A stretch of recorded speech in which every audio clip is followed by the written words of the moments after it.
Seperti yang pernah saya katakan, bahwa saya hadir di sini bukan untuk apa-apa dan bukan untuk siapa-siapa lebih jauh. Karena saya hadir cuman untuk membaca. Apa yang mesti saya baca? Saya tentu membaca yang ada. Yang ada di sini meja, tentu saya membaca meja. Yang ada di sini kursi, tentu saya membaca kursi. Tapi pada saat saya membaca kursi, saya menjadi teringat pada siapa yang duduk di kursi. Pada fakta belakangan ini tentu tidak ada sama sekali yang tidak terkait dengan mereka yang mengambil kebijakan pada saat sedang duduk di kursi. Saya jadi berpikir, apakah mereka yang sekarang sedang duduk di kursi bisa merasakan apa yang tempat duduknya dan rumahnya sekarang hancur lebur karena kejadian alam, kejadian longsor, kejadian banjir, bahkan hutan-hutan yang tertebang. Semuanya, apakah mereka juga merasakan itu? Ya, saya lagi-lagi teringat. Kebetulan di sini ada meja dan ada kursi. Adakah kegelisahan pada tempat duduk mereka?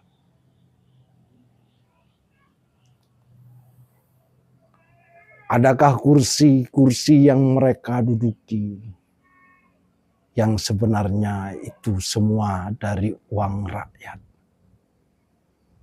Adakah kursi dan meja yang mereka duduki itu mengajak bicara? Ataukah masih mampukah menyadarkan mereka pada para pembijak itu?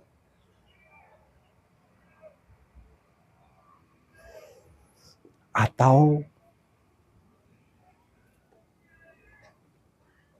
benda-benda yang ada, meja, kursi, taplak, gelas, sajian-sajian untuk menyambung, melangsungkan hidup mereka sudah tidak mampu menyadarkan mereka, atau malah melenakan. Banyak peristiwa-peristiwa yang ada yang tentu miris pada hati rakyat.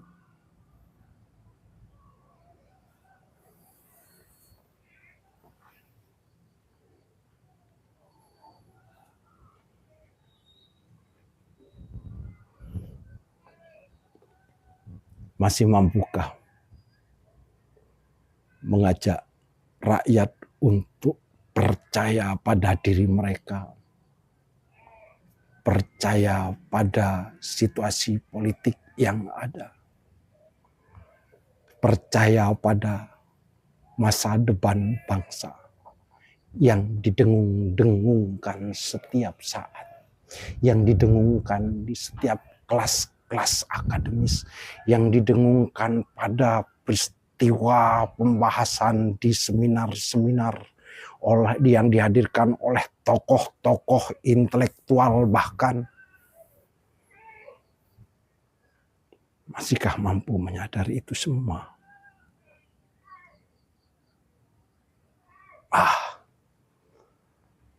Lagi-lagi saya bukan siapa-siapa.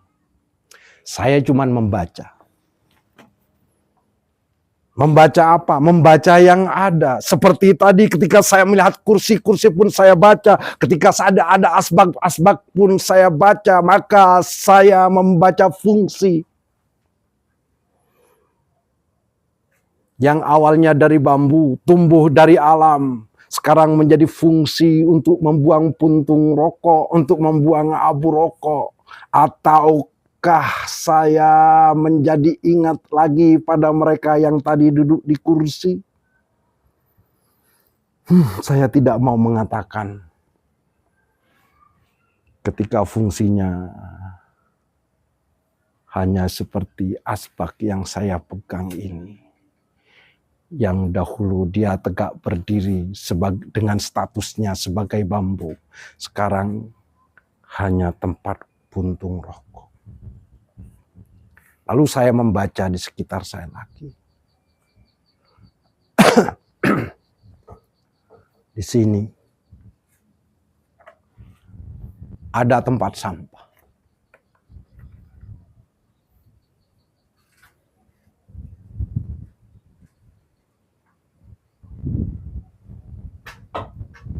Ada tempat sampah.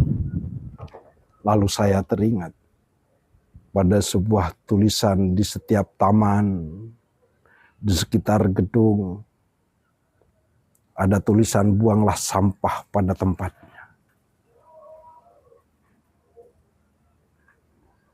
Mampukah masih hadir sebagai pembuangan sampah? Buanglah sampah pada tempatnya. Sampah dari dedaunan boleh. Sampah dari kotoran manusia. Sampah yang ada pada manusia. Rasa-rasanya kalau saya ingat terhadap peristiwa yang tadi. Pada saat tempat sampah berada di pojok sana. Ketika saya melihat kemirisan yang ada di negeri ini. Maka rasanya sudah pantas. Ketika tempat sampah ini kita dudukkan di atas meja. Lalu mari kita sadari, buanglah sampah pada tempatnya. Buanglah kotoran-kotoran pada tempatnya. Pikiran-pikiran kotor buanglah ke tempat sampah.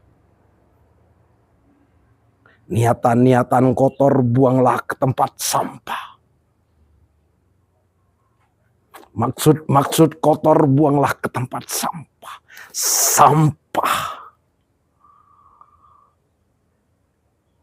Peristiwa yang hadir belakangan ini, kalau hanya menjadi sampah di masyarakat, buanglah dia ke tempat sampah.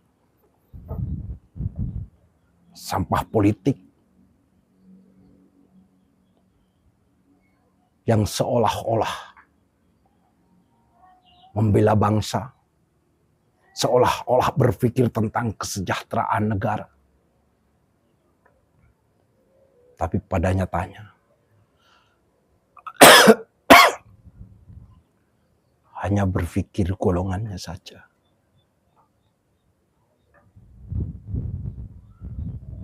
Lalu, kita masih percaya menggantungkan diri pada mereka, menggantungkan nasib kita, menggantungkan harapan kita pada yang kesannya hanya formalitas saja. Apa yang mampu membersihkan sampah-sampah itu? Marilah sapu kotoran itu dengan kepedulian, dengan kesadaran, dengan cinta kasih kepada sesama saudara-saudara. Buanglah sampah pada tempatnya.